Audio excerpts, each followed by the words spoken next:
une grosse marmite dans laquelle tu mélanges tous les partis politiques confondus, toutes tendances confondues.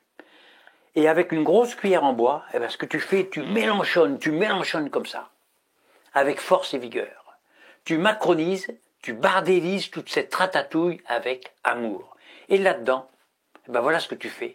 Tu jettes des gauchistes droitisés et inversement, des extrémistes centristes, des modérés fachos, des Manuel Valls, des Hollande, des Cahuzac, etc., etc. Tu balances toute la racaille politique française dans le chaudron. Toute la racaille politique qui se moque de l'intérêt général, toute la racaille politique dont le seul objectif est de sucer le fric de la France, en décrochant par exemple un bon poste de député qui rapporte du fric dans sa gamelle, ou de ministre, ou de sénateur, ou autre chose encore, qui leur permettra de plumer impunément les pigeons français. Donc dans cette marmite, tu macronises tout cela à feu doux.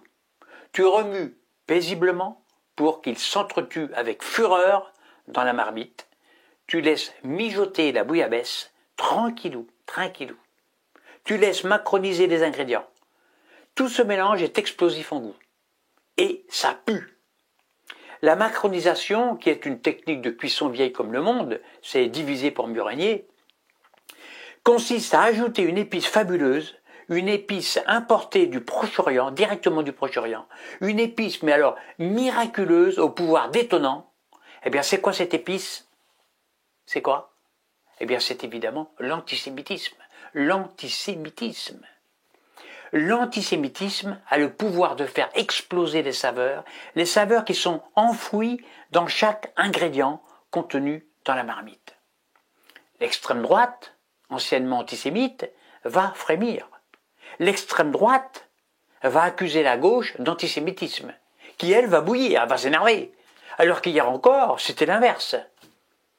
Sous l'œil amusé du chef étoilé Macron, chaque parti va dégager ses saveurs antisémites à cette tambouille politique. C'est toi l'antisémite, non c'est toi, non c'est eux, c'est nous, enfin, je ne sais plus. Et c'est un régal pour les observateurs, évidemment. Alors on ne sait pas pourquoi, mais subitement, l'extrême droite n'est plus antisémite. C'est bizarre ça, c'est bizarre. Alors qu'elle l'a été pendant plusieurs décennies, plus de 40 ans. On ne sait pas pourquoi, l'extrême gauche est devenue brutalement antisémite, brutalement. Moi je pense que tout ça c'est dû au réchauffement climatique, c'est pas possible autrement. Le réchauffement climatique qui a inversé les pôles terrestres. Pôle sud, pôle nord, inversion des pôles, inversion des valeurs, confusion des partis, confusion des extrêmes, trou noir, chaos annoncé. Kékéros, le cuisinier, a tout macronisé dans la marmite avec cette épice magique. Kékéros rigole, Jupiter fait mumuse, les yeux de Néron s'illuminent, le pays, notre belle France, s'enflamme, c'est sublime. Les Français s'agitent autour de la marmite, remplie de vrais et de faux antisémites, d'anciens et d'antisémites nouveaux. Il y a un peu de tout là-dedans, hein. Il y a des antisémites fabriqués de toutes pièces, mélangés à de réels fachos. Et on entraîne volontairement la France vers une guerre civile. Et ouvrez les yeux là. On l'entraîne vers un affrontement qui n'est rien d'autre qu'une mayonnaise artificielle. Avec cette épice, l'antisémitisme, qui nous vient d'Orient, les bons Français se chamaillent et ne voient pas qu'ils glissent vers une guerre nucléaire mondiale. La catastrophe est aux portes de la France, leur propre pays aux Français. La vitrification de Paris et des grandes villes de France est en marche. Tiens, en marche. Comme le nom du parti du cuistot, là de cette tambouille. Les Français, eux, ne se sentent pas concernés. Ah ben non, ben non.